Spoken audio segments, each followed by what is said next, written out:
তোমরা কি জানো হাঁচি দেওয়া ইংলিশ কি হবে? কাশি ইংলিশ কি হবে? হাই তোলা ইংলিশ কি হবে?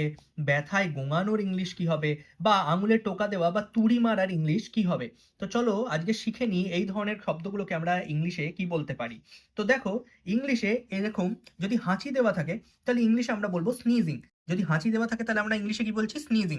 যেমন সেন্টেন্স হতে পারে যে হি ইজ স্নিজিং, সেন্টেন্স কি হবে? He is sneezing. যেমন কাশি ইংলিশ হচ্ছে কাফিং। কাফিং হচ্ছে, তাহলে আমরা সেন্টেন্সে কিভাবে ইউজ করবো যে হি ইজ কাফিং, সে এখন কাশছে। দেখো আইএনজি কেন ইউজ হয়েছে? কারণ সবকটা কাজই হয়তো হচ্ছে, তাই কন্টিনিউয়াস টেন্সে ইউজ হচ্ছে, মানে এগুলো আমাকে সবই কন্টিনিউয়াস টেন্সে বলতে হবে, কারণ কাজগুলো আমার হচ্ছে, তাই জন্য কাফিং, স্নিজিং।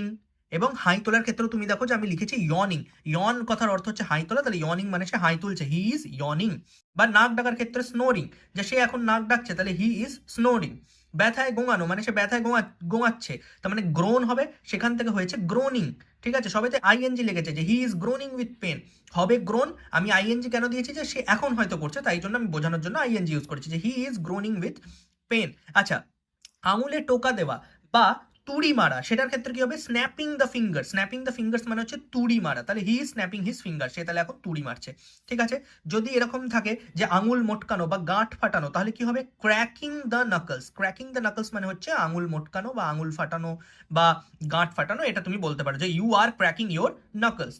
এবার ঢেকুর তোলা কি লিখি আমরা? ঢেকুর তোলা আমরা বেলচিংও বলতে পারি, আমরা বার্পিংও বলতে পারি। ঠিক আছে, বেলচ কথাটাও ইউজ করা যায়, বার্প কথাটাও ইউজ করা যায়। তাহলে আমি এখানে লিখলাম যে হি ইজ বেলচিং হেয়ার। ঠিক আছে, তুমি বার্পিং দিয়েও বলতে পারতে। আর পেট গুড়গুড় করার কি হবে? রাম্বলিং। রাম্বলিং কথার অর্থ হচ্ছে গুড়গুড় করা। এবার এটা কিন্তু আমরা ক্লাউডসের ক্ষেত্রেও ইউজ করতে পারি, মানে আমি এরকম বলতেই পারি যে দ্য ক্লাউডস আর রাম্বলিং। আমি কিন্তু এই কথাটা ইউজ করতে পারি, দ্য ক্লাউডস আর রাম্বলিং। ঠিক আছে, যেমন ভাবে হিজ স্টোমাক ইজ রাম্বলিং, তেমনি দ্য ক্লাউডস আর রাম্বলিং এই কথাটাও আমি বলতে পারি যে মেঘগুলো গুড়গুড় গুড়গুড় করছে। ঠিক আছে, তো মেঘ গুড়গুড় করা, পেট গুড়গুড় করা, দুটোর ক্ষেত্রেই আমরা রাম্বলিংটা ইউজ করতে পারবো। আশা করছি তোমরা আমার এই ভিডিওটা থেকে দেখে বুঝতে পেরেছো।